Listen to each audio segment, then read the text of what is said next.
ఛాన్స్‌లు మళ్ళీ మళ్ళీ రమ్మంటే రావు. అవొచ్చినప్పుడే మనం ఉపయోగించుకోవాలి. ఇప్పుడు పూజా హెగ్డే సరిగ్గా ఇదే పని చేస్తున్నారు. అసలే ఫ్లాప్‌లు. ఆపై 3 ఏళ్ల తర్వాత వస్తున్న సినిమా. ఇక ఊరికే ఉంటారా? రాకొచ్చిన అవకాశాన్ని ఫుల్‌గా వాడేసుకుంటున్నారు పూజ.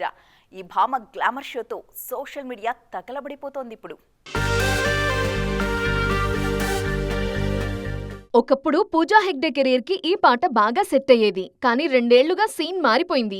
ఒక్క ఛాన్స్ అంటూ వేచి చూస్తోంది ఈ బ్యూటీ. తెలుగులో కాకపోయినా హిందీ, తమిళంలో ప్రస్తుతం పూజా హవా బానే ఉంది. సూర్య, విజయ్ లాంటి స్టార్స్ తో పాటు హిందీలో షాహిద్ కపూర్, వరుణ్ ధావన్ లాంటి కుర్ర హీరోలతో జోడీ కట్టారు పూజ.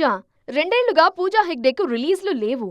ఎంతసేపు ఫోటో షూట్స్ మినహా సినిమా ప్రమోషన్స్కి వచ్చే అవకాశమే లేకుండా పోయింది. ఇన్నాళ్లకు ఆ ఛాన్స్ వచ్చింది. జనవరి 31న షాహిద్ కపూర్ దేవా విడుదల కానుంది.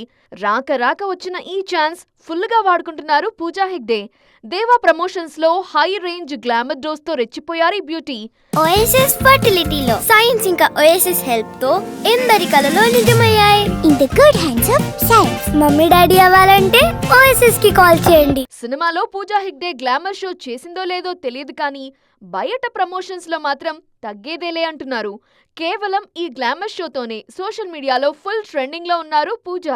బాలీవుడ్ లో పూజాకి ఛాన్సులు రావాలంటే దేవా విజయం కీలకం. అందుకే వచ్చిన ఛాన్స్ వాడుకుంటున్నారు ఈ బ్యూటీ.